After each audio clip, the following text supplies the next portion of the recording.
Los gemelos hijos de la estación Fumasa proyectaban largas sombras sobre el suelo de acero pulido de los hangares de mantenimiento.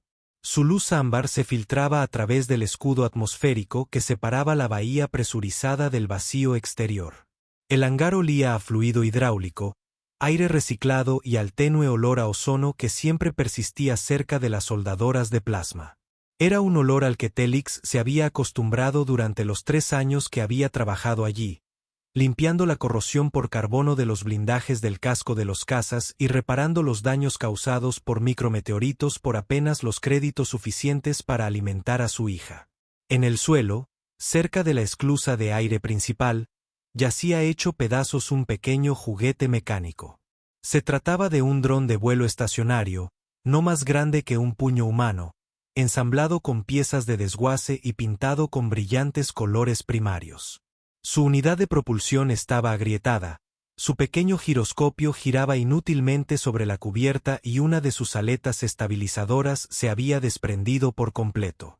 Junto a él, un pequeño charco de líquido azul iridiscente se extendía lentamente por el suelo. El distintivo tono ceruano de la sangre draconiana. Talich hizo un gran esfuerzo para incorporarse apoyándose en manos y rodillas. Su respiración era dificultosa y superficial.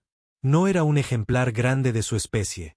Medía solo 2,13 metros de altura cuando estaba completamente erguida, con escamas que brillaban entre un bronce intenso y un cobre quemado según la luz.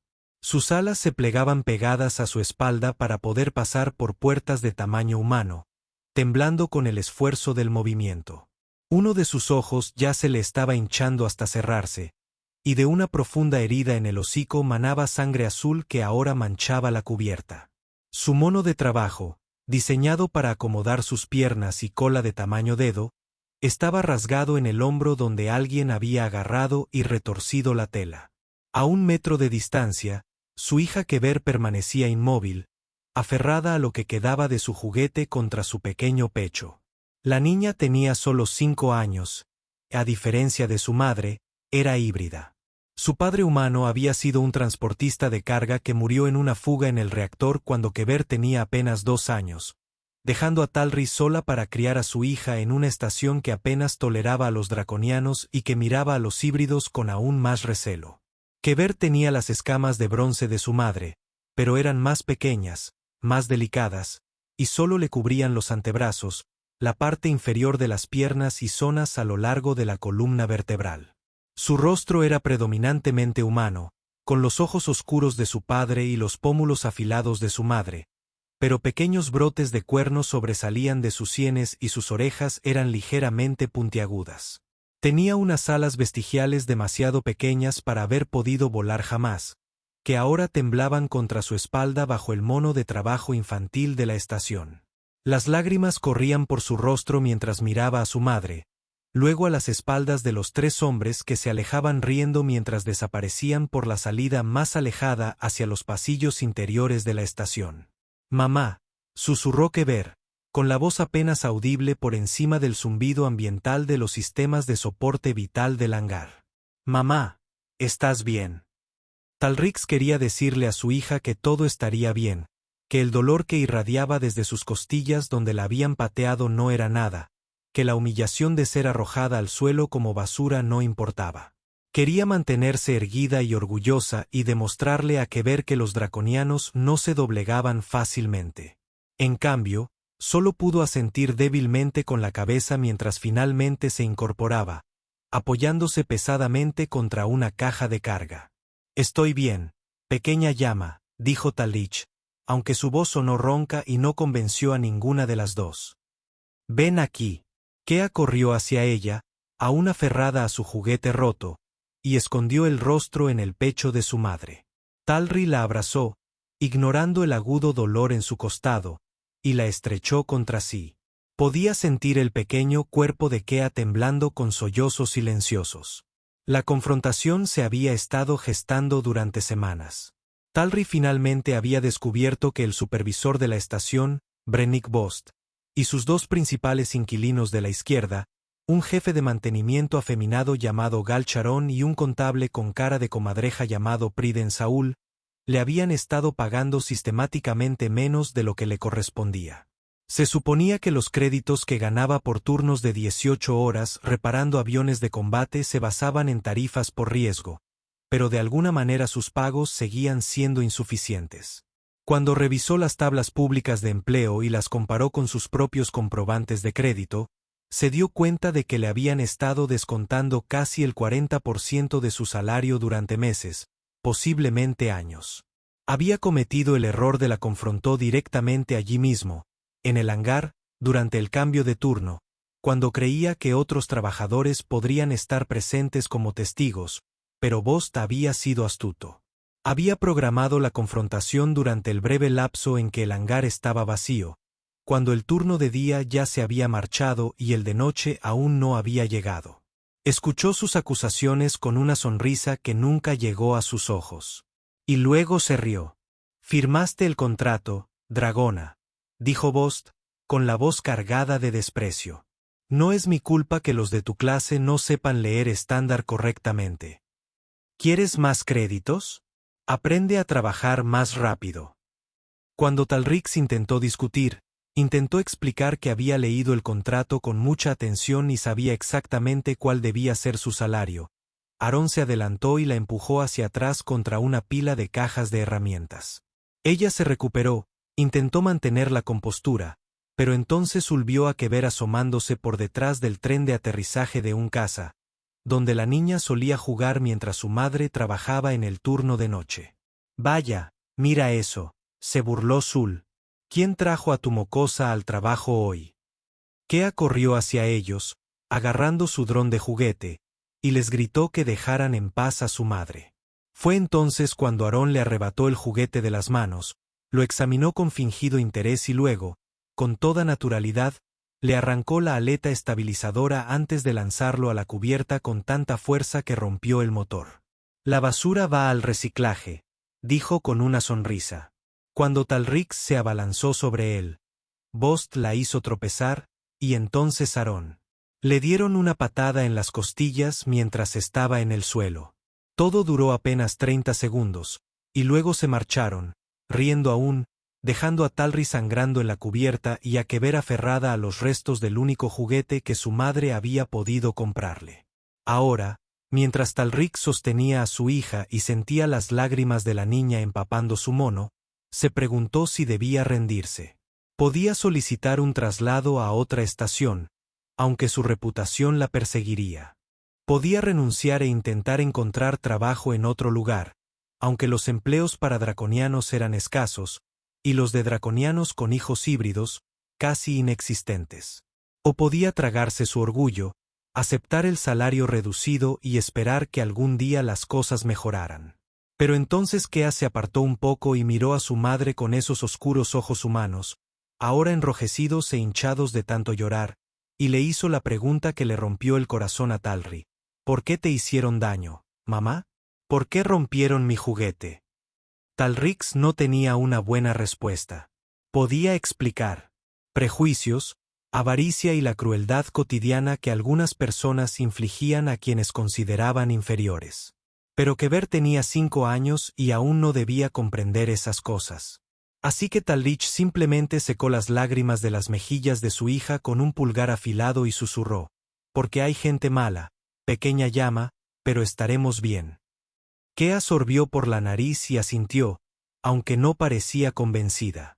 Recogió la unidad de propulsión rota de la cubierta y la examinó entre sus pequeñas manos, examinando la grieta que la atravesaba. «¿Puedes arreglarla?» Talrix tomó la pieza y la examinó. La grieta era profunda y las bobinas internas probablemente estaban dañadas irreparablemente sin las herramientas adecuadas y repuestos que no podía costear. Pero forzó una sonrisa y dijo: «Lo intentaré». Fue entonces cuando lo oyeron. Un sonido que comenzó como un lejano retumbo, casi inaudible, y que rápidamente se convirtió en un trueno que pareció sacudir el aire dentro del hangar. El sonido era inconfundible para cualquiera que hubiera vivido allí. En la estación Fumasa, el profundo y potente rugido de los motores de los cazas Mark 7 a máxima potencia. Talrix giró la cabeza hacia la entrada del hangar principal, la que daba directamente a la cubierta de vuelo principal de la estación, y observó cómo 5 cazas descendían a través del escudo atmosférico en formación perfecta. Eran interceptores clase Gladius, elegantes y letales, con sus fuselajes angulares pintados del característico gris mate del cuerpo de defensa fronteriza, con franjas naranjas y rojas a lo largo de las alas. Cada caza lucía un indicativo personal grabado bajo la cabina: Rattle, Arcase, Dachis, Boomer, y a la cabeza, la nave con el dibujo más elaborado en el morro, un halcón estilizado que sujetaba rayos con sus garras, con el nombre Havik escrito en negrita. Los cazas aterrizaron con una precisión milimétrica. Sus trenes de aterrizaje se extendieron y absorbieron el impacto casi sin hacer ruido. Los motores redujeron su potencia y las cabinas comenzaron a abrirse con un siseo hidráulico. 5 pilotos emergieron, moviéndose con la confianza natural de hombres y mujeres que habían pasado mucho tiempo en la guerra. Más tiempo en combate en gravedad cero que caminando sobre cubiertas sólidas. El primer piloto en salir fue el comandante Rafe Torren, indicativo Havik, líder del escuadrón. Tendría unos 45 años, con el pelo canoso muy corto, que probablemente había sido negro en su juventud, y un rostro curtido que sugería que había visto más combates de los que la mayoría de los pilotos sobrevivían. Vestía un traje de vuelo tan remendado y reparado que era difícil distinguir su color original, y su casco, sujeto bajo un brazo, mostraba las cicatrices de impactos de micrometeoritos y marcas de láser. El parche de su escuadrón en el hombro mostraba un halcón en vuelo sobre las palabras: Escuadrón de Defensa de la Estación Fumasa, vuelo fantasma. Detrás de él venía la teniente Yara Kosovich, indicativo Dachis, una mujer de casi 40 años con rasgos afilados y una mirada penetrante. A continuación, el sargento artillero Bowen Drace, indicativo Boomer, un hombre corpulento que parecía capaz de atravesar un mamparo de un puñetazo sin inmutarse. Junto a él estaba la cabo Tess. Kinland, con el indicativo Rattle, era un piloto joven de cabello rojo fuego recogido en una trenza apretada. Y finalmente, el oficial de vuelo Hasse Corin, con el indicativo Arcase, un hombre delgado y nervioso, que ya se estaba quitando los guantes de vuelo mientras caminaba. Tenían programado regresar de una patrulla de rutina por el sistema exterior, revisando las colonias mineras y las rutas de carga en busca de actividad pirata. Se suponía que sería un vuelo rutinario, de esos que les permiten acumular horas de vuelo sin peligro real. No esperaban encontrar nada interesante al regresar al hangar principal de la estación para repostar y realizar las revisiones posteriores al vuelo. Pero entonces Torren vio la escena que se desarrollaba cerca de la esclusa de mantenimiento. Se detuvo en seco, su mano instintivamente bajó hacia la pistola que llevaba enfundada en la cadera, aunque no la desenfundó. Sus ojos captaron los detalles en un instante.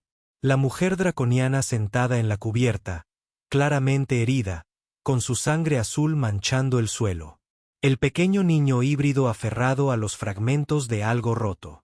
La atmósfera de derrota y desesperación que, una sombra se cernía sobre ellos como un sudario. Mantengan la posición, dijo Torren en voz baja, y su escuadrón se detuvo al unísono, siguiendo su mirada. Yara fue la primera en hablar, con la voz tensa por la ira contenida. ¿Alguien quiere decirme qué pasó aquí? Ninguno de los del personal de tierra respondió. Los pocos técnicos de mantenimiento que habían empezado a llegar para el turno de noche de repente encontraron asuntos urgentes en otra parte del hangar, evitando cuidadosamente la escena. Torren notó su reacción y sintió que se le apretaba la mandíbula. Fuera lo que fuese, era lo suficientemente grave como para que la gente tuviera miedo de involucrarse. Le entregó su casco a Bowen y comenzó a caminar hacia Talrix y Keber, el eco de sus botas resonando en la cubierta. Los demás lo siguieron, formando un semicírculo a su alrededor. A medida que se acercaban, Torren pudo ver la gravedad de las heridas de Talrix. El ojo hinchado, el profundo corte en el hocico, la forma en que se sujetaba las costillas como si respirar le doliera. También pudo ver la forma cuidadosa y protectora en que se había colocado entre su hija y el resto del hangar, como si esperara otro ataque. Torren se detuvo a unos pasos y se agachó, bajando la mirada hasta quedar a la altura de Kea. Hacía tiempo que había aprendido que acercarse a niños asustados desde arriba solo empeoraba las cosas. Su voz era suave y tranquila, un marcado contraste con el tono autoritario que usaba en la cabina. «Hola», dijo, dirigiéndose directamente a Kever. «Soy el comandante Torrens. ¿Puedes decirme qué pasó?» Kever miró primero a su madre, como buscando permiso para hablar. Talrix asintió levemente, con dolor. El labio inferior de la niña tembló y nuevas lágrimas se acumularon en sus ojos, pero logró señalar la salida lejana con una manita. «Los hombres malos», dijo con la voz quebrada. «Rompieron mi juguete y golpearon a mi madre dragón». Las palabras quedaron suspendidas en el aire por un instante. Torrens sintió un escalofrío en el estómago. La misma sensación que tenía cuando su sistema de alerta de amenazas se activaba en combate. Miró los trozos de juguete rotos que sostenía Kea, luego las heridas de Talrix, y finalmente, la salida que la niña había señalado. «Los hombres malos», repitió lentamente. «¿Sabes quiénes eran?» Kea asintió, mientras las lágrimas corrían libremente por su rostro. «El señor Bost, el señor Aarón y el señor Zul. Dijeron que mamá mentía, la empujaron, la golpearon y me rompieron el dron». Torren cerró los ojos un instante, luego los abrió y miró a Talrix. «¿Es eso cierto?» Talrix sostuvo su mirada, sus ojos ilesos fijos a pesar del dolor que claramente sentía. «El supervisor de la estación, VST, y sus hombres me han estado pagando menos de lo que merezco durante meses», dijo con voz firme. «Cuando los confronté al respecto, hicieron esto». Detrás de Torren, Yara soltó una retahíla de palabrotas creativas que habrían impresionado a un transportista de carga. Bowen se crujió los nudillos, produciendo un sonido similar al de disparos de armas de pequeño calibre. Tess y Hasse intercambiaron miradas, y Torrens casi podía oír la conversación silenciosa que se desarrollaba entre ellos. Se puso de pie lentamente, con el rostro cuidadosamente neutral, y se giró para encarar a su escuadrón. «Duquesa Aratle, quédate con ellos. Que venga un médico. Estuche rígido conmigo. Bomer, estás a cargo de la seguridad de cubierta. Nadie entra ni sale de este hangar hasta que yo regrese». «Señor», dijo Bowen, con una voz que resonaba como un trueno lejano. «¿A dónde vas?» Torren no sonrió, pero sus ojos tenían una luz peligrosa. «Voy a tener una conversación con el supervisor de la estación, Bost, sobre las normas laborales y la seguridad en el lugar de trabajo». Hasse sonrió con una expresión salvaje que nada tenía que ver con el humor. «Estoy casi seguro de que esas oficinas están en la sección administrativa, señor. Creo conocer el camino». «Estoy seguro de que sí», respondió Torrens. Luego volvió a mirar a Kever. La niña lo miraba con ojos muy abiertos y asustados, aún aferrada a su juguete roto. Metió la mano en uno de los bolsillos de su traje de vuelo y sacó un pequeño pin metálico, del tipo que se les daba a los pilotos que completaban sus primeras 100 misiones de combate. Tenía la forma de un halcón estilizado, el mismo que lucía pintado en su guerrero, con diminutas gemas por ojos que captaban la luz. Volvió a arrodillarse y se lo ofreció a Kever.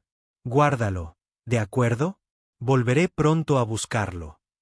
Kever tomó el alfiler con dedos temblorosos, mirándolo con asombro. «Es bonito», susurró. «Es tuyo si lo mantienes a salvo», dijo Torren. Luego se puso de pie, asintió levemente con la cabeza hacia Talrix y se giró hacia la salida con Hasse siguiéndole el paso.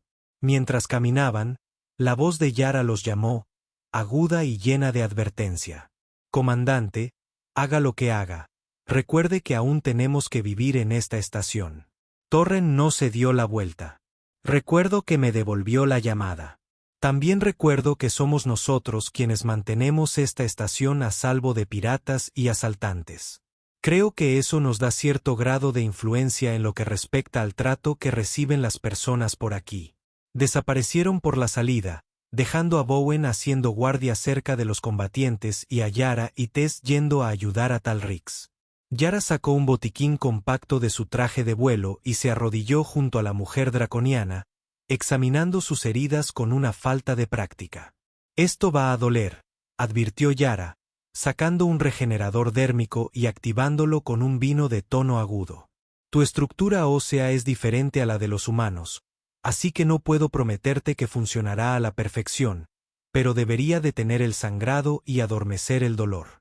Talrix asintió, demasiado exhausto para discutir. Mientras Yara trabajaba, Tess se sentó con las piernas cruzadas en la cubierta junto a Kea y recogió los pedazos rotos del dron flotante. «¿Sabes?», dijo Tess con tono coloquial, dando vueltas a la unidad de propulsión entre sus manos. «Yo solía construirlos cuando tenía tu edad. Mi padre era ingeniero en una estación minera y me enseñó a recuperar piezas y a fabricar juguetes con ellas. Este es un buen trabajo. Muy buen trabajo. ¿Lo construiste tú mismo?». Kea negó con la cabeza, sollozando. «Mi mamá lo construyó para mi cumpleaños. Dijo que lamentaba no poder comprarme un juguete de verdad, pero que este me gustaba más porque ella lo había hecho especial». Tess sonrió, una expresión genuina que llegó hasta sus ojos. «Entonces tu mamá es realmente increíble. Mira, ¿por qué no me dejas ver si puedo arreglar esto? Tengo un taller completo en mi casa, y apuesto a que puedo encontrar algunas piezas de repuesto». Los ojos de Kea se abrieron de par en par. «¿De verdad puedes arreglarlo?». «No puedo prometer nada», dijo Tess. «Pero haré lo posible». «¿Trato hecho?». Kea asintió con entusiasmo y le entregó los pedazos rotos. Tess los tomó con cuidado y ya estaba haciendo un recuento mental de las piezas que necesitaría. Miró a Bowen, que estaba de pie cerca de los cazas con los brazos cruzados, pareciendo una estatua particularmente intimidante. «Voy a buscar algunas herramientas», le dijo Tess. «¿Estás bien aquí?». Bowen asintió una vez, mientras sus ojos recorrían el hangar en busca de cualquier señal de problemas. «Estoy bien. Tómate tu tiempo». Al otro lado del hangar, Yara terminó de curar las heridas de Talrix y se sentó sobre sus talones, observando a la mujer draconiana con expresión pensativa. «¿Cuánto tiempo llevas trabajando aquí?», preguntó Yara. «3 años», respondió Talri, con la voz ya más firme ahora que el dolor comenzaba a disminuir. «Vine a la estación Fumasa después de que mi compañero muriera. Es difícil encontrar trabajo para los draconianos, y un trabajo que pague lo suficiente para mantener a un hijo es aún más difícil. Pensé que si trabajaba duro y me mantenía discreta, las cosas mejorarían. Pero en vez de eso, empeoraron», concluyó Yara, negando con la cabeza con disgusto. «Ya he visto esto en otras estaciones. Alguien con autoridad decide que puede abusar de la gente porque cree que nadie lo defenderá. Es una tontería». Talrix la miró sorprendida. «Tú me defenderías. Ni siquiera me conoces». La expresión de Yara se endureció. «Sé lo suficiente. Sé que te estás matando a trabajar para cuidar a tu hijo. Sé que algún burócrata inepto decidió robarte el sueldo y pegarte cuando lo denunciaste. Eso es todo lo que necesito saber».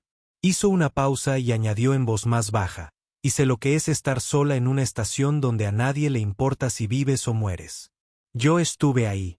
Alguien me ayudó cuando lo necesité. Creo que puedo hacer lo mismo por ti». Talri sintió un nudo en el pecho. Una sensación que no había experimentado en mucho tiempo. «Esperanza». Extendió la mano y tocó suavemente la mano de Yara. Un gesto de gratitud que trascendía especies. «Gracias», dijo simplemente. Yara asintió y luego miró a Keber, quien ahora observaba a Tess reparar el juguete roto con intensa fascinación. «Tu hija es valiente», dijo.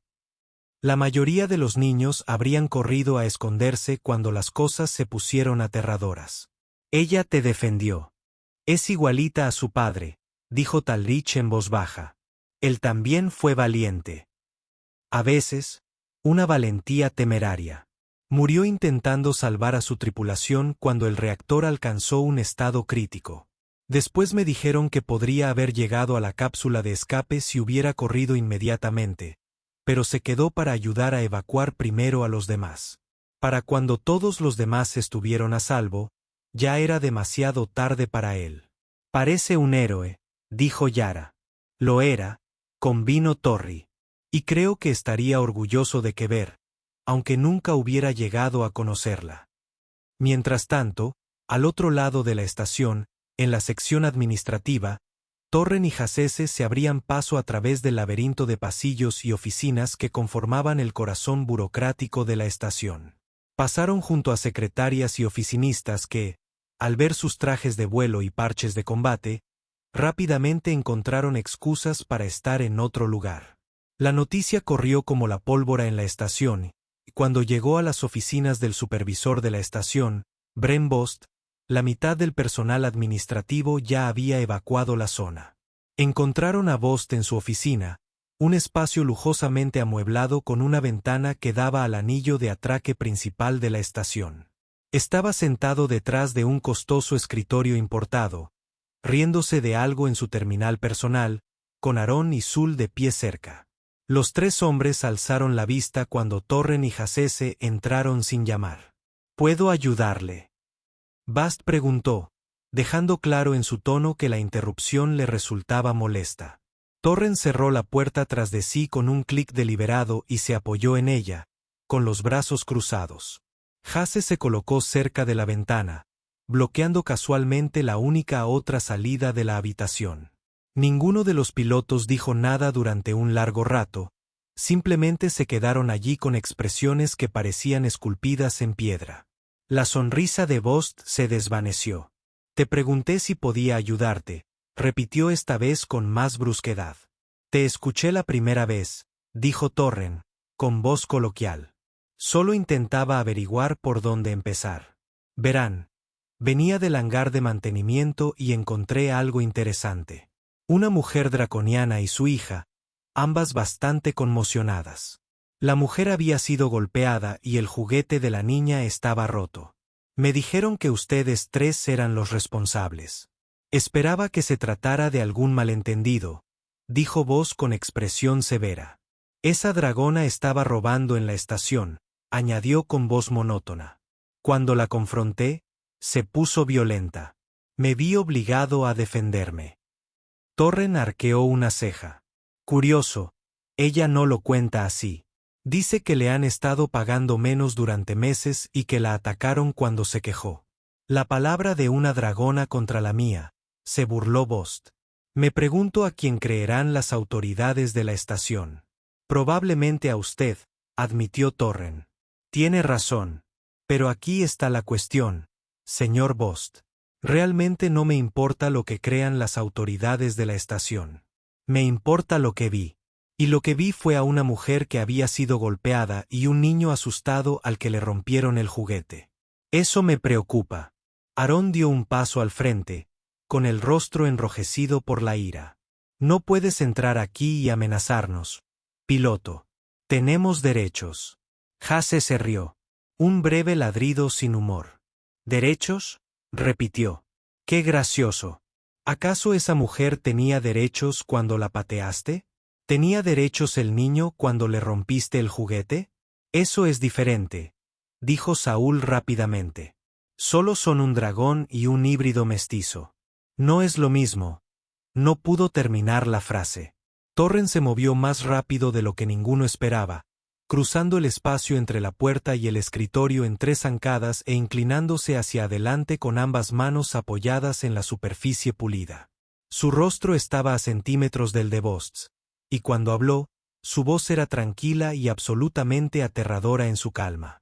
Déjenme explicarles algo, dijo Torren. Todos los días, mi escuadrón realiza patrullas para mantener esta estación segura. Cazamos piratas en el cinturón de asteroides. Ahuyentamos a los asaltantes que quieren atacar vuestros convoys de suministros. Hemos perdido buenos pilotos, buenos amigos, que protegían a personas como usted. ¿Y sabes qué? Nunca lo hemos preguntado. Nunca hemos preguntado a qué especie pertenece alguien antes de arriesgar nuestras vidas por él. Una vida es una vida, y todos los que se encuentran en esta estación merecen ser protegidos. Eso incluye a una trabajadora de mantenimiento draconiana y a su hija híbrida. Bass intentó reclinarse en su silla, pero Torrance siguió el movimiento, manteniéndose incómodamente cerca. Se ha extralimitado, piloto, dijo Bost, pero su voz había perdido algo de seguridad. Tal vez, convino Torrance. Pero esto es lo que va a pasar. Vas a calcular cada crédito que le has robado a esa mujer y se lo vas a devolver con intereses. También vas a gestionar su traslado a un puesto mejor, con mejor sueldo y mejor horario, porque los turnos de 18 horas van en contra del reglamento laboral de la estación, y ambos lo sabemos. Y nunca, jamás, volverás a tocarla a ella ni a su hija. ¿Entendido? ¿Y si me niego?, preguntó Bost, aunque su voz temblaba ligeramente. Torrance se irguió y sonrió, pero no era una sonrisa agradable.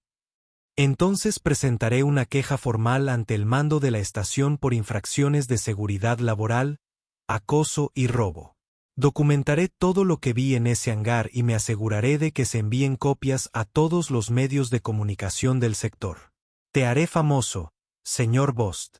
Y cuando tu carrera esté arruinada y estés intentando explicarle a tus superiores por qué los pilotos de defensa de la estación se niegan a volar hasta que te destituyan, aún tendré que verte por esta estación. Y cada vez que te vea, tú, recordaré lo que le hiciste a esa mujer y a su hijo. ¿De verdad quieres que lo recuerde cada vez que nos crucemos? La oficina estaba en silencio, salvo por el leve zumbido de los sistemas de soporte vital. Aaron y Saúl palidecieron, e incluso Bost parecía conmocionado. Por supuesto, añadió Hasse desde su posición junto a la ventana, con voz alegre.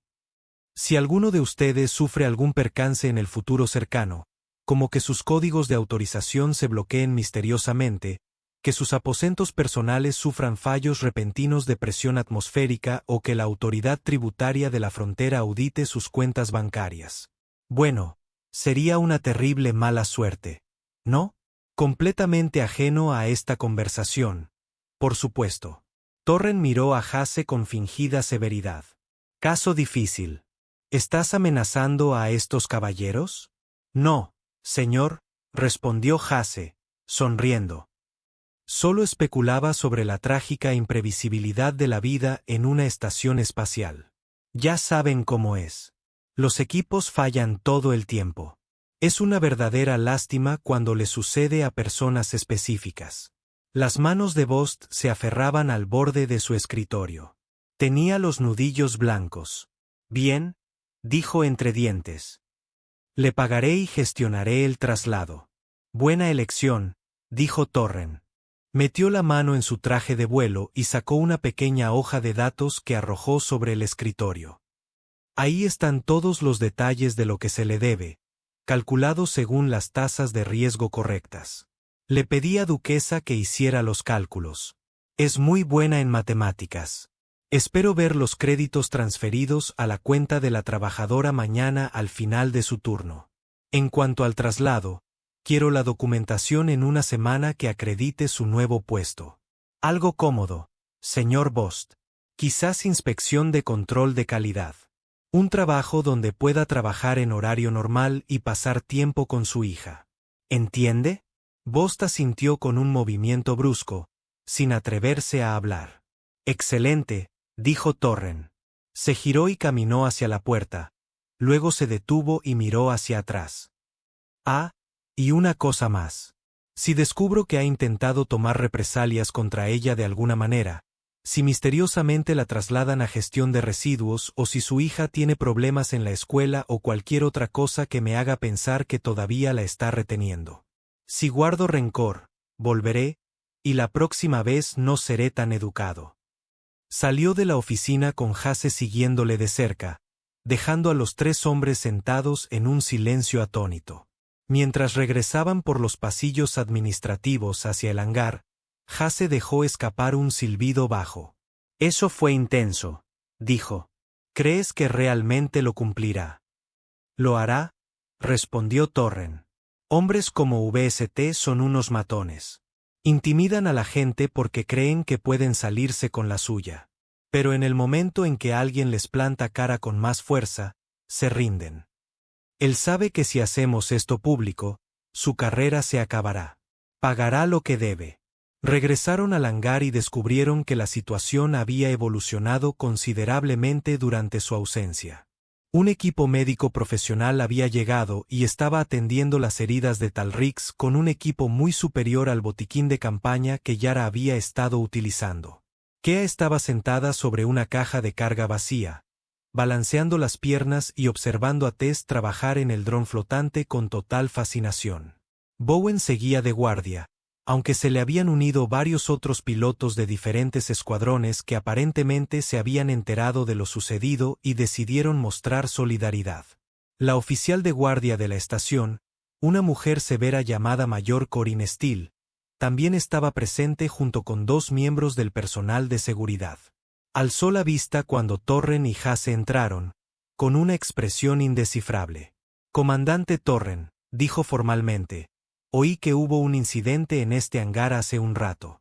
¿Podría usted explicarlo?» Torren se puso firme, aunque su rostro permaneció cuidadosamente neutral. «Sí, señora. Una empleada de la estación fue agredida por su supervisor durante una disputa salarial. Presencié las consecuencias y decidí hacerme cargo de la situación». «Ya veo», dijo el mayor Steele. «¿Y esta gestión de la situación implicó que usted visitara la oficina de dicho supervisor sin autorización?»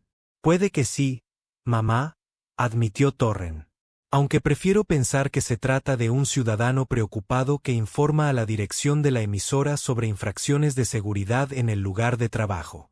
Los labios del mayor Steele esbozaron una leve sonrisa, aunque no llegó a ser del todo. «Recibí una comunicación bastante frenética del supervisor de la estación, Bolst, en la que afirmaba que usted lo había amenazado. Esa es una acusación muy grave, señora». Torren dijo con cautela. «¿Mencionó el señor Bost por qué me sentí obligado a tener una conversación tan franca con él?» «No lo hizo», respondió el mayor Steele. «Pero me tomé la libertad de extraer las grabaciones de seguridad de este hangar. Un visionado muy interesante. Muestra a 3 administradores de la emisora agrediendo a una trabajadora civil y a su hijo. Me imagino que a la oficina del juez abogado general le resultará fascinante». Torren sintió como parte de la tensión se aliviaba de sus hombros. «Supongo que sí, señora».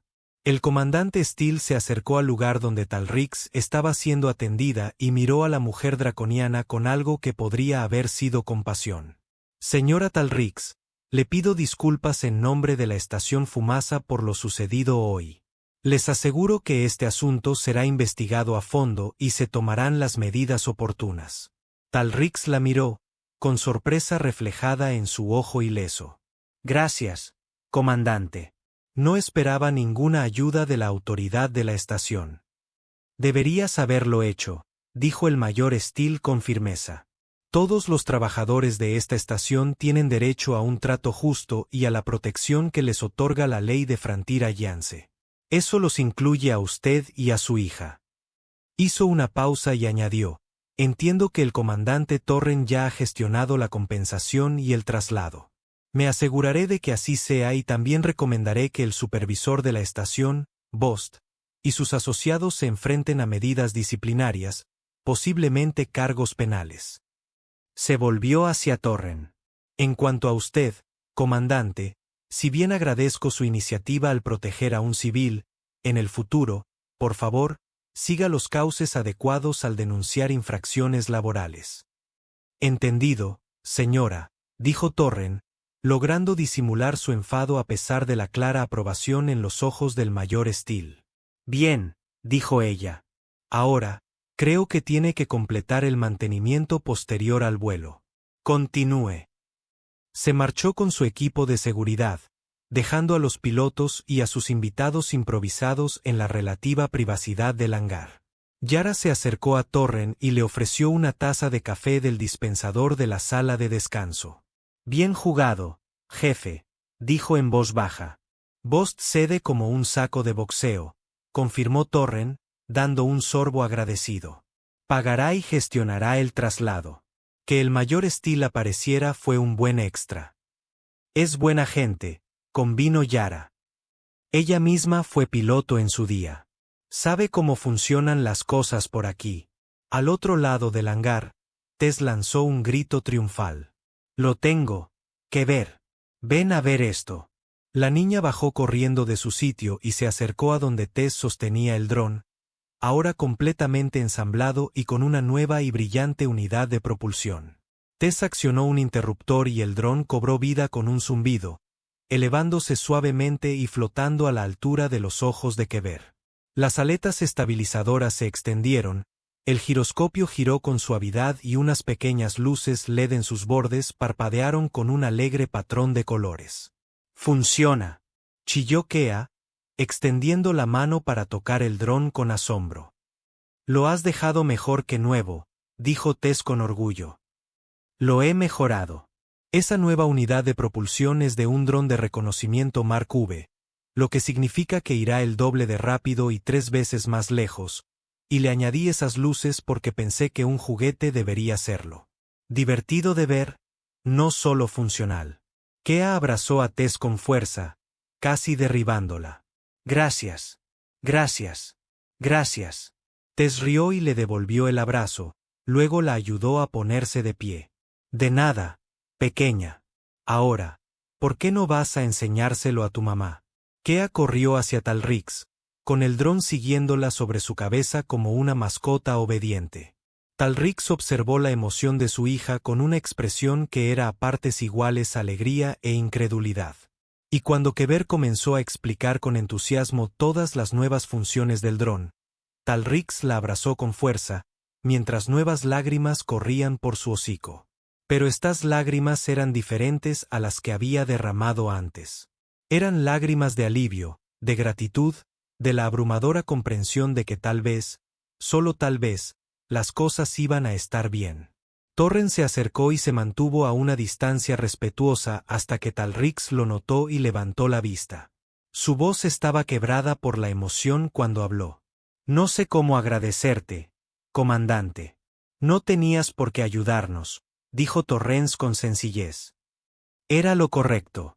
Miró a Kea, que hacía que el dron realizara acrobacias sobre su cabeza. Además, cualquier niña lo suficientemente valiente como para enfrentarse a 3 hombres adultos para proteger a su madre merece que alguien la defienda. Metió la mano en su traje de vuelo de nuevo y sacó un pequeño sobre que le entregó a Talrix. «Esto es de parte de todos nosotros», explicó. «El escuadrón hizo una colecta. No es mucho, pero debería ayudar a cubrir los gastos médicos y tal vez para que tú y Kever se den algún capricho». Talrix tomó el sobre con manos temblorosas y miró dentro. Un fajo de vales de crédito. Sus ojos se abrieron de par en par. «Es demasiado», protestó. «No puedo aceptarlo». «Puedes y lo harás», dijo Yara, acercándose a ellas. «Piénsalo con calma. Si te hace sentir mejor, páganoslo cuando puedas permitírtelo. Y si no puedes, no te preocupes. Nos pagan lo suficiente, y ustedes lo necesitan más que nosotros». Talrix miró de Yara a Torren y a los demás pilotos que ahora se reunían a su alrededor. Todos la observaban con expresiones que iban desde la amistad hasta la protección. De repente se dio cuenta de que estos humanos, estos pilotos a quienes acababa de conocer, se habían erigido en sus defensores. La habían defendido cuando nadie más lo hacía.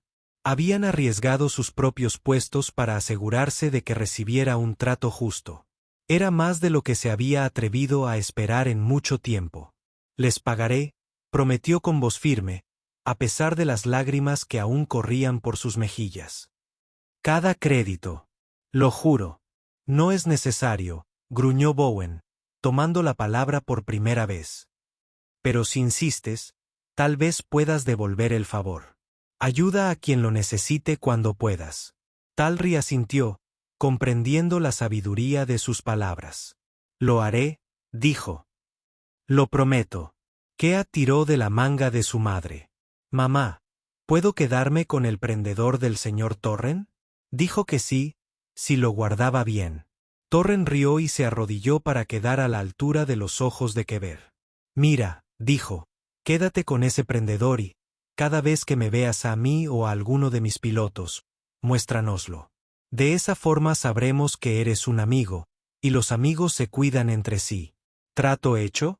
Kea asintió con entusiasmo, apretando el alfiler contra su pecho. ¿Trato hecho?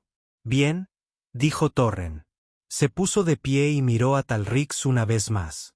El equipo médico dice que debería poder irse a casa en 1 hora aproximadamente. ¿Tienes un lugar seguro donde alojarte? Tenemos alojamiento en la sección civil, respondió Talri. Son pequeños, pero son nuestro hogar. Si necesitas algo, y digo cualquier cosa, ven a buscarme a mí o a alguno de los miembros de mi escuadrón, dijo Torren. Volamos desde este hangar casi todos los días, así que no es difícil localizarnos. Y si VST o su gente te causan algún otro problema, avísame inmediatamente. Comprendido. ¿Comprendido? Dijo Talrich, con la voz quebrada por la emoción. Gracias, comandante. Gracias a todos. Tras ello, los pilotos se dispersaron, volviendo a sus tareas de mantenimiento y papeleo posteriores al vuelo, aunque todos se aseguraron de despedirse de Kea antes de marcharse. Bowen, con una dulzura sorprendente para un hombre tan grande, le dio a la niña un pequeño paquete de dulces de su ración de emergencia, diciéndole que se los había ganado por ser valiente. Yara le dejó su información de contacto a Talrix, haciéndole prometer que se pondría en contacto con ella si alguna vez necesitaba ayuda con algo, desde encontrar una mejor escuela para Keber hasta simplemente tener con quien hablar. Para cuando el equipo médico autorizó la salida de Talrix, el hangar había recuperado su ritmo normal de actividad. Los luchadores iban y venían. Los equipos de mantenimiento se movían con herramientas y equipos, y la actividad diaria de mantener en funcionamiento una estación fronteriza continuaba sin interrupción. Pero algo había cambiado. Un sutil cambio en el ambiente que cualquiera lo suficientemente sensible podría haber notado. La noticia se extendió rápidamente por la red de contactos de la estación, como siempre ocurría en estos casos. Para el siguiente turno de día, todos los pilotos, mecánicos, técnicos y trabajadores de muelle sabían lo que había sucedido en el hangar y cómo había respondido Ghost Flight. La historia fue creciendo al ser contada, como suelen hacerlo las historias, adquiriendo adornos y florituras dramáticas. Pero la verdad fundamental seguía siendo la misma. Cuando alguien necesitó ayuda, los pilotos se pusieron de pie sin dudarlo.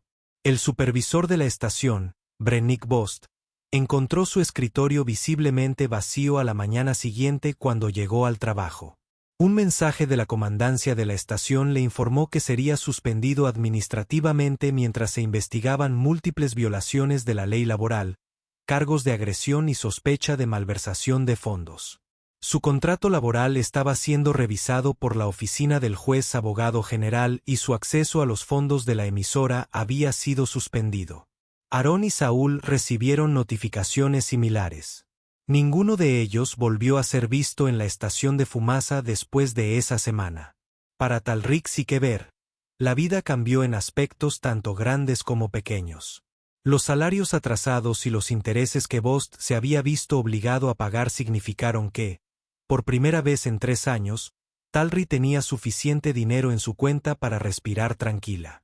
Podría comprar comida de verdad en lugar de raciones de proteínas. Ella podía permitirse matricular a Keber en el programa escolar de la emisora. Incluso podría darse el lujo de comprarse algunas pequeñas cosas, como ropa nueva para su hija y algunos muebles decentes para su habitación. Su nuevo puesto como inspectora de control de calidad era todo lo que Torren le había prometido. Horario regular, salario justo y un trabajo que aprovechara sus habilidades sin agotarla. Descubrió que tenía talento para detectar debilidades estructurales y posibles fallos mecánicos, una habilidad que le granjeó el respeto de los pilotos cuyas aeronaves inspeccionaba. A los pocos meses, varios jefes de escuadrón solicitaron específicamente que ella se encargara de las revisiones de mantenimiento posteriores a la misión, confiando en su meticulosidad y atención al detalle. K prosperó en la escuela, Su curiosidad natural y su inteligencia florecieron ahora que ya no se preocupaba de que su madre resultara herida o no tuviera suficiente para comer. Hizo amistad con otros niños, tanto humanos como de diversas especies alienígenas, y sus profesores informaron que mostraba una aptitud particular para la ingeniería y las matemáticas. Su dron de juguete, que Tess mantenía con esmero y que ocasionalmente mejoraba, se convirtió en su posesión más preciada, y a menudo se la podía encontrar en el hangar después de clase, observando a los pilotos y mecánicos trabajar mientras su dron realizaba acrobacias aéreas sobre su cabeza. Los pilotos de vuelos fantasmas se convirtieron en personajes habituales en la vida de Talrix y Kever, aunque de una manera casual y cómoda que nunca se sintió como caridad u obligación. Torrens pasaba por sus aposentos cada pocas semanas, supuestamente para comprobar cómo se estaba adaptando Talrix a su nuevo trabajo, pero en realidad solo para saludar y tal vez compartir una taza de café. Yara tomó a Kever bajo su protección, enseñándole sobre sistemas de naves espaciales y mecánica de vuelo, y más de una vez le sugirió que Kever podría convertirse en una buena piloto algún día si le interesaba. Bowen, a pesar de su imponente tamaño y su apariencia hosca, resultó tener debilidad por los niños y a veces le traía a Kever pequeños recuerdos de sus misiones de patrulla. Un fragmento de meteorito pulido, un cristal inusual de una colonia minera, una nave espacial de juguete tallada en hielo de asteroide. Tess se convirtió en la tía honoraria de Kever, enseñándole a construir y reparar dispositivos mecánicos cada vez más complejos. Y Hasse entretenía a la niña con historias extravagantes sobre sus aventuras, que probablemente eran un 90% inventadas, pero que siempre conseguían hacerla reír. 6 meses después de aquel fatídico día en el hangar, el Cuerpo de Defensa de la Frontera celebró una ceremonia para conmemorar el 10º aniversario de la fundación de la Estación Fumasa.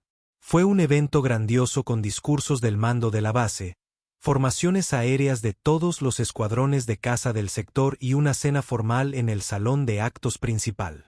Todo el personal de la estación fue invitado, desde los oficiales de más alto rango hasta los técnicos de mantenimiento más jóvenes.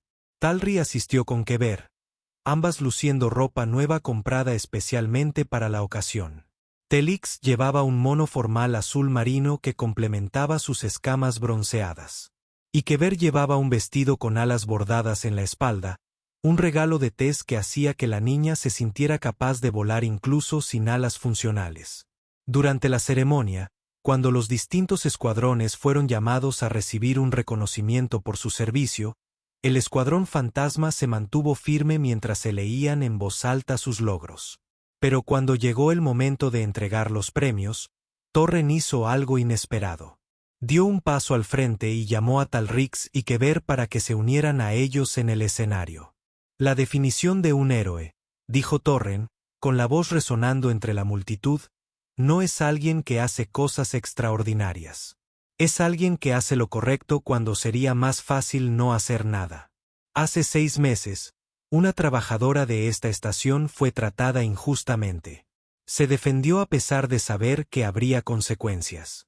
Y cuando llegaron esas consecuencias, protegió a su hija incluso a costa de su propia seguridad. Eso es valentía. Eso es heroísmo. Y es un honor reconocer a Talrix y a su hija Kea como ejemplos del espíritu que fortalece a la estación Fumasa. La multitud estalló en aplausos. Varios pilotos de otros escuadrones se pusieron de pie y saludaron. El mando de la estación asintió en señal de aprobación. Iga, abrumada por la atención y los aplausos, miró a su madre con los ojos brillantes y susurró: «Mamá, todos nos están aplaudiendo». «Sí, pequeña», dijo Talrix con la voz quebrada por la emoción. «Así es». Tras la ceremonia, cuando la cena formal dio paso a una charla más informal, Kea se encontró rodeada de pilotos, que quería oír hablar de su dron de vuelo estacionario y sus proyectos escolares. Torren observaba desde la distancia, bebiendo un trago y sonriendo al ver a la niña que 6 meses atrás había estado tan asustada y herida, riendo y gesticulando animadamente mientras explicaba la aerodinámica de la última mejora de su dron a un grupo de fascinados oficiales de vuelo. Yara se acercó a él, siguiendo su mirada. Lo hiciste bien, jefe, dijo en voz baja. Están progresando. Sí, asintió Torren. Me alegro. ¿Crees que Bost aprendió la lección?, preguntó Yara. Torren se encogió de hombros. Probablemente no. Los hombres como él rara vez lo hacen. Pero al menos ya no está en esta estación. Y todos los demás entendieron el mensaje alto y claro. Nos cuidamos entre nosotros. Hablando de eso, dijo Yara, sacando su tableta. He estado pensando en algo. Kea tiene mucho talento para los sistemas mecánicos, incluso es superdotada, y admira a los pilotos. Estaba pensando que tal vez dentro de unos años, cuando tenga la edad suficiente, podríamos patrocinarla para la Academia del Cuerpo de Defensa, darle la formación adecuada como ingeniera o piloto, lo que ella quiera hacer. Torren la miró pensativo. Eso sería un compromiso a largo plazo. Tendría que cumplir con los requisitos de ingreso, aprobar los exámenes, completar el entrenamiento. Lo sé, dijo Yara. Pero he visto a chicos con la mitad de su talento fracasar porque nadie creía en ellos. Kea tiene el potencial para ser excepcional. Solo necesita la oportunidad. Torren guardó silencio un momento, luego asintió lentamente. Habla con Talrix. Si le interesa, lo haremos posible. Hizo una pausa y añadió con una leve sonrisa. Aunque sospecho que en unos años, todos los escuadrones del sector intentarán reclutar a Kea. Esa chica es especial.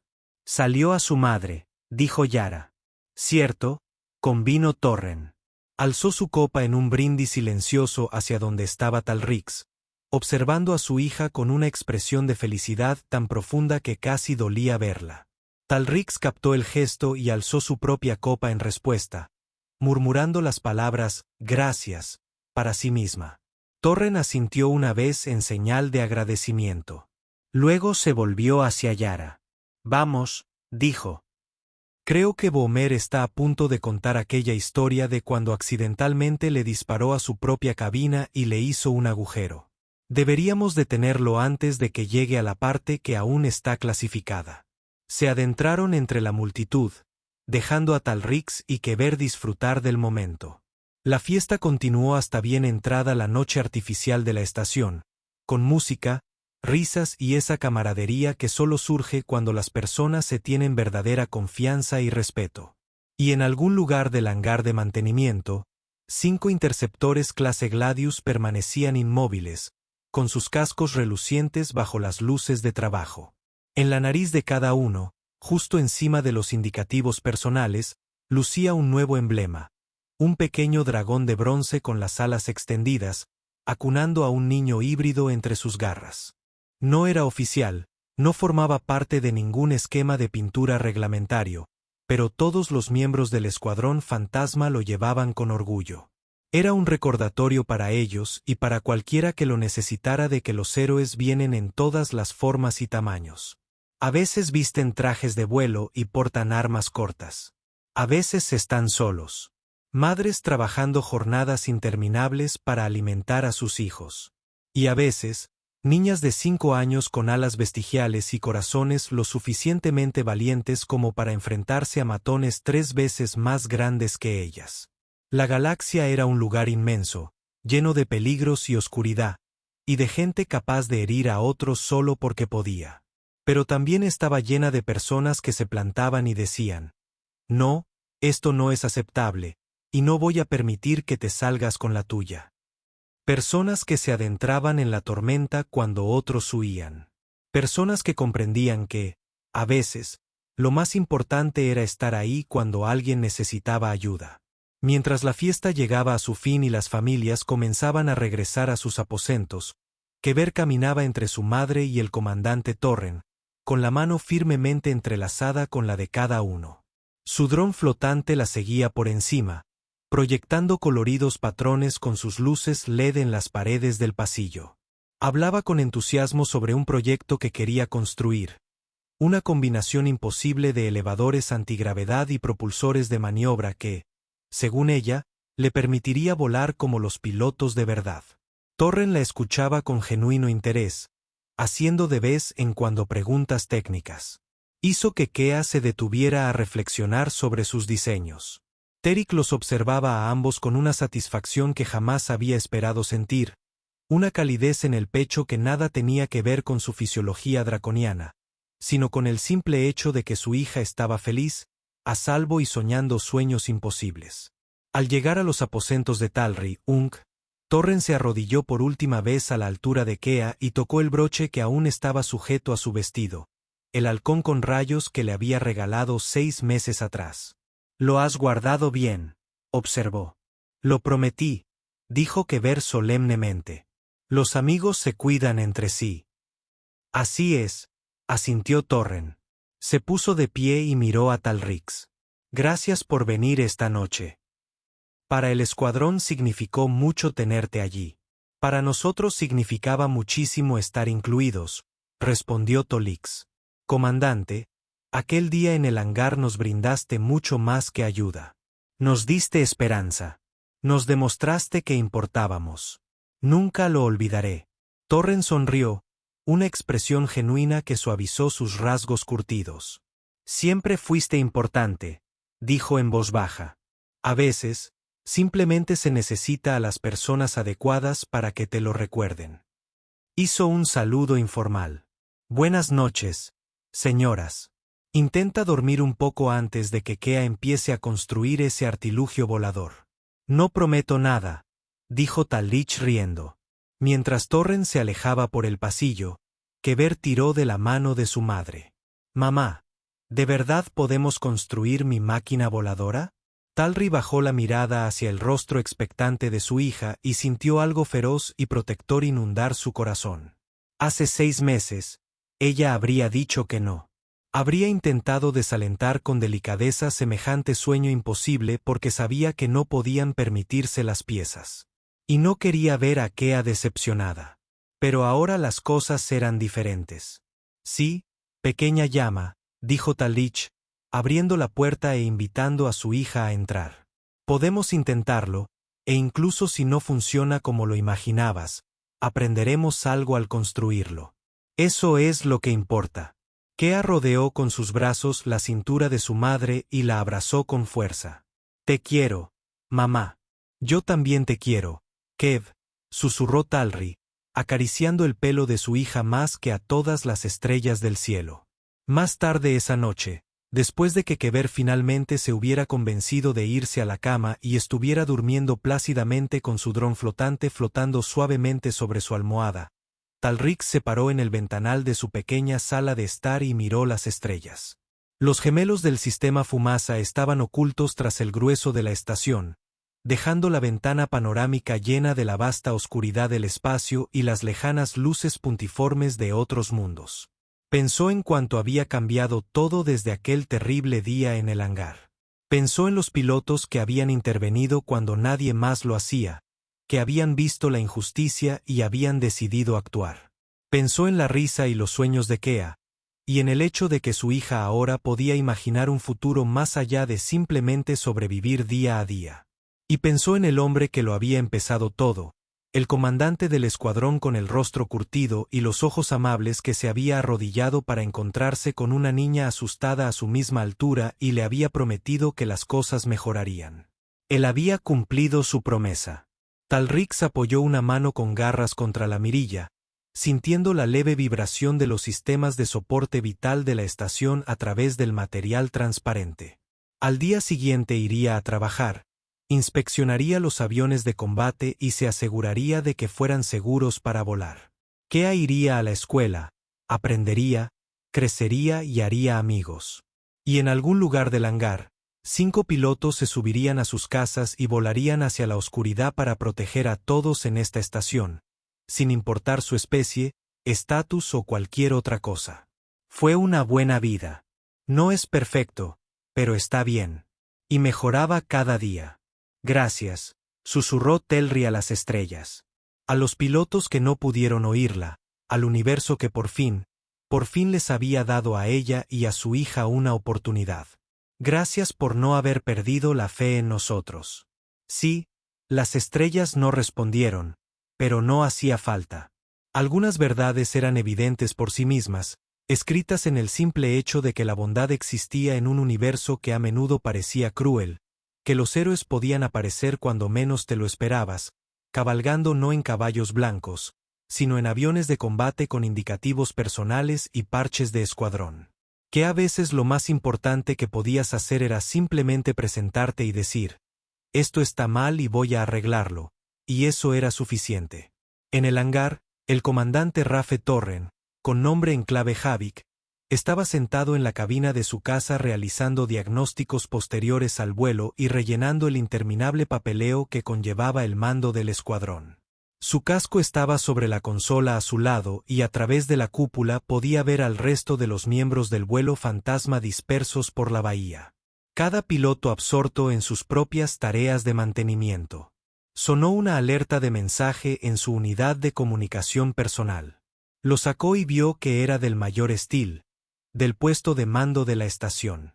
El mensaje fue breve. Investigación concluida. Bost y sus asociados fueron acusados formalmente. Juicio pendiente.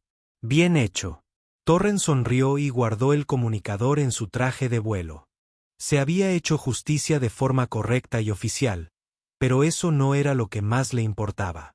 Lo que importaba era la imagen grabada en su memoria, una pequeña niña híbrida con lágrimas corriendo por su rostro, aferrada a un juguete roto, protegiendo a su madre herida. Y luego, 6 meses después, esa misma niña reía y soñaba con construir máquinas voladoras mientras su madre la miraba con alegría en lugar de con miedo. Eso era lo que importaba. Eso era lo que hacía que valieran la pena todas las misiones de patrulla, las salidas de combate y las largas horas en la cabina. Torren terminó su papeleo, cerró la cabina de su casa y se dirigió a la sala de pilotos, donde su escuadrón ya se estaba reuniendo para su ritual nocturno de intercambiar historias e insultos amistosos mientras tomaban tazas de café horrible. Mientras caminaba, pasó por el lugar donde Talrix había estado tendido sangrando hacía 6 meses, donde Kea había estado llorando. Ya no quedaba rastro de aquella escena. La cubierta había sido limpiada, el equipo de mantenimiento reorganizado y la vida había seguido su curso. Pero Torren lo recordaba. Siempre lo recordaría. Y se aseguraría de que cualquiera que intentara dañar a las personas bajo su protección aprendiera la misma lección que Bost, que las acciones tienen consecuencias y que algunas líneas nunca deben cruzarse. Empujó la puerta de la sala de reuniones y fue recibido inmediatamente por un coro de bromas amistosas de su escuadrón. Yara le arrojó una toalla arrugada a la cabeza. Bowen le ofreció una taza del mencionado café horrible. Tess le estaba explicando algo complejo sobre la mecánica de los propulsores a Hase, quien fingía entender mientras asentía con la cabeza a intervalos aleatorios. Ya era hora de que aparecieras, jefe, dijo Yara. Estábamos a punto de comenzar la reunión informativa para la patrulla de mañana sin ti. Dios nos libre, dijo Torren secamente, agarrando la toalla y arrojándosela de vuelta. ¿Qué harías sin mi sabiduría y guía? Probablemente me meta en menos líos, sugirió Hase con una sonrisa. Sin duda, nos meteremos en menos problemas, coincidió Bowen.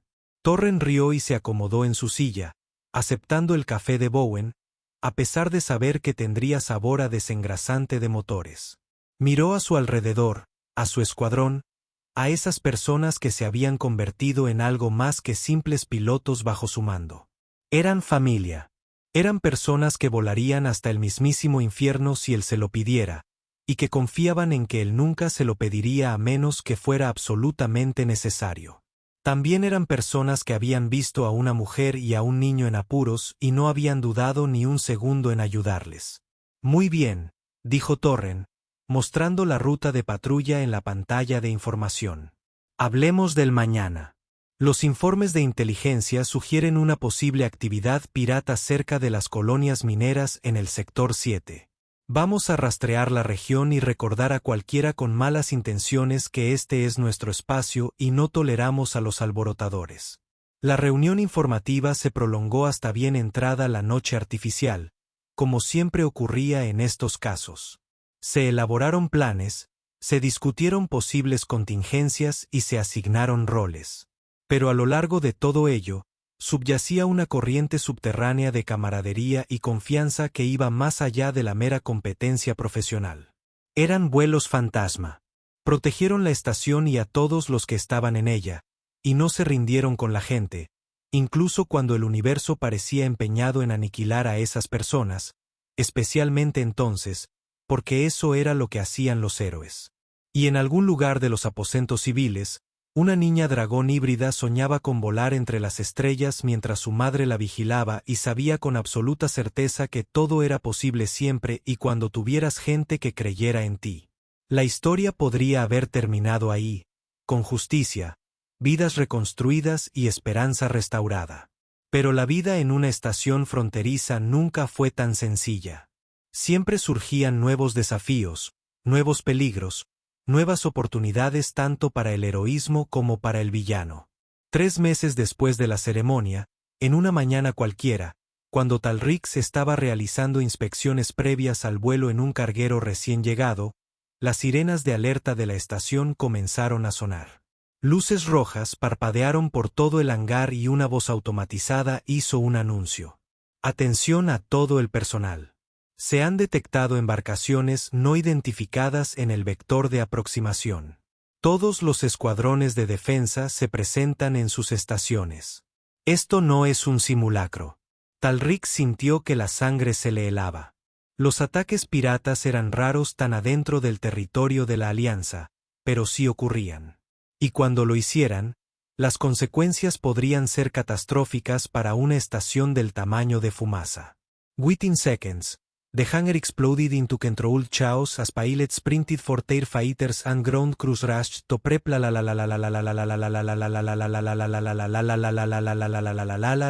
systems. Talrix se quedó paralizada por un momento, dividida entre el instinto de correr hacia los refugios civiles donde Kver estaría resguardada con su escuela y el conocimiento de que su trabajo era asegurarse de que esos cazas estuvieran listos para volar. Talrix. La voz de Yara se abrió paso entre el ruido mientras la piloto pasaba corriendo, ya medio enfundada en su traje de vuelo. Necesitamos que esos aviones estén listos para el lanzamiento ahora mismo, dijo Talrix, volviendo a concentrarse y corriendo hacia el caza más cercano, un interceptor Gladius con la palabra Rattle estampada debajo de la cabina. Repasó la lista de verificación previa al vuelo con la velocidad propia de un entrenamiento. Sus manos con garras se movían sobre los paneles de control y revisaban los sistemas de armas. Luces verdes en todas las pruebas. Listos para el combate. ¡Libre!, gritó, golpeando el casco 2 veces con la señal tradicional. Tess ya estaba subiendo a la cabina, con el rostro endurecido por una determinación implacable. Le dedicó a Talrix un rápido gesto de agradecimiento. Entonces, la cabina se abrió y los motores rugieron con el inconfundible rugido del Mark VII. Tully se dirigió al siguiente caza y al siguiente, preparándolos para el lanzamiento tan rápido como su entrenamiento se lo permitía. Los demás inspectores de control de calidad hacían lo mismo a su alrededor. Una máquina de eficiencia perfectamente engrasada, fruto de innumerables simulacros y de la certeza de que la vida de las personas dependía de su precisión. El escuadrón fantasma despegó primero. 5 cazas surcando el escudo atmosférico en formación perfecta. Le siguieron los demás escuadrones de defensa, 12 cazas en total, todos los que se interponían entre la estación Fumasa y la amenaza que se cernía sobre ellos. En el refugio bajo las habitaciones civiles, Kver estaba sentado con los demás niños, esforzándose por ser valiente. Los profesores hacían todo lo posible por mantener la calma, con canciones y juegos. Pero los niños no eran tontos. Sabían lo que hacían. Las sirenas de alarma lo indicaban. Sabían que sus padres estaban allá arriba, en el hangar, en las plataformas defensivas o en los cazas, interponiéndose entre ellos y el peligro. Kea apretó su dron flotante contra su pecho y pensó en su madre y en los pilotos que se habían convertido en sus amigos. Recordó al comandante Torren diciéndole que los amigos se cuidan entre sí y susurró una plegaria a quienquiera que pudiera estar escuchando, pidiendo que todos regresaran a casa sanos y salvos. En el espacio sobre la estación, Las naves no identificadas se distinguían con claridad en el escáner. 8 naves, asaltantes de tamaño mediano con armas modificadas y escudos militares robados. El tipo de criminales desesperados y peligrosos que con gusto desmantelarían una estación para obtener piezas y dejarían morir a la población en el vacío, pero no contaban con encontrarse con la escuadrilla fantasma. Torren evaluó la situación táctica en los segundos que le tomó a su escuadrón despejar el perímetro defensivo de la estación. 8 contra 12 significaba que los defensores tenían superioridad numérica, pero solo si todos los escuadrones se coordinaban correctamente y solo si los piratas no tenían ninguna sorpresa preparada. A todos los vuelos, aquí el líder fantasma, Torren. Transmitido por el canal de mando. Formación cerrada. Mantengan la distancia. Estos asaltantes saben lo que hacen. No les den ninguna oportunidad. La respuesta fue un coro de confirmaciones de los demás líderes de escuadrón. Entonces, los asaltantes abrieron fuego y el espacio se iluminó con descargas de armas y propulsores de maniobra. La batalla fue feroz y rápida. El tipo de enfrentamiento donde las decisiones debían tomarse en microsegundos y los errores se medían en vidas perdidas. Torren volaba con la precisión que le daban décadas de experiencia en combate. Su caza esquivaba el fuego enemigo con agilidad mientras sus propias armas seguían a los objetivos con precisión letal. A su lado, su escuadrón igualaba su desempeño movimiento a movimiento. Yara volaba con una agresividad calculada, lanzando ataques cuando los asaltantes intentaban flanquearlo. El caza de Bowen se movía con una gracia sorprendente para un hombre de su tamaño. La ráfaga de cada arma estaba calibrada con precisión para causar el máximo daño. Tess y Hase trabajaban en perfecta sincronía, cubriendo los puntos ciegos del otro y estableciendo patrones de fuego cruzado que convertían la desventaja numérica de los asaltantes en una trampa mortal. Una nave asaltante explotó bajo fuego concentrado. 3 de los cazas defensores fueron alcanzados, y luego otro. Los 6 restantes intentaron escapar, pero los escuadrones de defensa Fumasa no iban a permitirles huir para amenazar otra estación en el futuro. La batalla duró 8 minutos, desde el primer disparo hasta la última baja. Al terminar, 6 naves de asalto se expandían como nubes de escombros, y las 2 restantes habían sufrido daños tan graves que se rindieron antes que ser destruidas. La seguridad de la estación las abordaría, detendría a las tripulaciones y añadiría otro capítulo a la larga lista de aspirantes a piratas que aprendieron por las malas que las estaciones fronterizas no eran presa fácil como creían. El escuadrón fantasma regresó al hangar y se encontró con una escena de alivio controlado. El personal de tierra vitoreó cuando los cazas aterrizaron. Sonaron las sirenas de fin de alerta y por toda la estación, la gente salió de los refugios y reanudó sus actividades normales con la confianza despreocupada propia de vivir en un lugar con defensores competentes. Talrix estaba allí esperando cuando Torren salió de su cabina. Había visto la batalla en las pantallas tácticas, había presenciado el desempeño del escuadrón fantasma y sentía un orgullo inmenso al pensar que esos eran sus amigos, sus protectores, las personas que habían cambiado su vida. Bienvenido de nuevo, comandante, dijo formalmente, y luego no pudo evitar añadir, menudo vuelo. Torren sonrió, quitándose el casco y pasándose una mano por el pelo empapado de sudor. Un día más en la oficina, dijo, aunque el ligero temblor en sus manos delataba lo arriesgadas que habían sido algunas de esas maniobras. ¿Cómo está que ver? Estaba en los refugios. Sí, confirmó Talrix. Voy a recogerla ahora. Solo quería asegurarme de que llegaras bien. Siempre lo hacemos, dijo Torren con más seguridad de la que las estadísticas realmente respaldaban. Pero era suficiente por ahora, y eso era lo que importaba.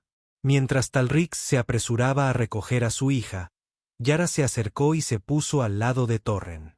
Ambos observaron cómo la mujer de aspecto draconiano desaparecía por los pasillos interiores de la estación. Estaba preocupada por nosotros, observó Yara. Sí, asintió Torren. Es curioso cómo son las cosas, ¿verdad? Hace 6 meses éramos desconocidos. Ahora se asegura de que hayamos vuelto con vida. Eso es lo que pasa cuando tratas a la gente como si importara. Yara dijo que empiezan a preocuparse por ti a cambio. Torren asintió, sin dejar de mirar el pasillo donde Talrix había desaparecido. Sabes, dijo pensativo. He estado pensando en lo que dijiste antes sobre patrocinar a Kever para la academia. Creo que deberíamos hacerlo cuando esté lista. Si quiere, querrá, dijo Yara con seguridad. Esa chica tiene madera de piloto. Dale unos años más para madurar, un buen entrenamiento, y apuesto a que nos dará una paliza a todos. Probablemente, convino Torren con una sonrisa. ¿Y no sería genial ver a una piloto híbrida de dragón demostrando que cualquiera puede volar si tiene el valor y la habilidad? Sería genial, convino Yara. Aunque sospecho que para cuando tenga edad suficiente para alistarse, la gente no se lo pensará dos veces antes de ver híbridos en el ejército. Los tiempos cambian. Sí, dijo Torren lentamente. Sí. Y cada vez que alguien, como cuando alguien se pone de pie y dice que todos merecen un trato justo, que todos importan sin importar su especie u origen, eso impulsa esos cambios un poco más rápido. Permanecieron juntos un momento, observando el caos organizado del mantenimiento posterior al combate, y ambos sintieron una silenciosa satisfacción al saber que habían marcado la diferencia. No solo en la batalla que acababan de ganar, sino también en la batalla más pequeña y personal que habían librado 6 meses atrás por una mujer y su hija. Ambas victorias importaban. Ambas merecían la pena. Y mientras hubiera gente dispuesta a levantarse y decir, no lo permitiré. Cuando veían una injusticia, había esperanza de que la galaxia algún día se convirtiera en un lugar donde todos pudieran vivir seguros, trabajar con honestidad y soñar sueños imposibles sin miedo. Era una pequeña esperanza, tal vez, pero las pequeñas esperanzas tenían la capacidad de crecer hasta convertirse en algo más grande cuando se les daba la oportunidad. Y el vuelo fantasma. El comandante Rafe Torren y su escuadrón de héroes inadaptados tenían la intención de darle a esa esperanza todas las oportunidades posibles. Una batalla a la vez, una persona a la vez, un juguete roto y un corazón roto reparados. Así era como se cambiaba el mundo. Galaxia. No con grandes gestos ni declaraciones grandilocuentes, sino con simples actos de bondad y valentía que se extendieron de maneras impredecibles e inconmensurables. Y en algún lugar de los aposentos civiles, una niña dragón híbrida corrió a los brazos de su madre y lloró de alivio al saber que todos estaban a salvo. Mientras su dron sobrevolaba la zona con luces que destellaban en patrones que parecían casi una celebración, la galaxia seguía siendo un lugar peligroso. Habría más batallas, más injusticias, más personas que necesitarían que alguien las defendiera. Pero por hoy, en este momento, en esta estación, todo estaba exactamente como debía estar, y eso bastaba.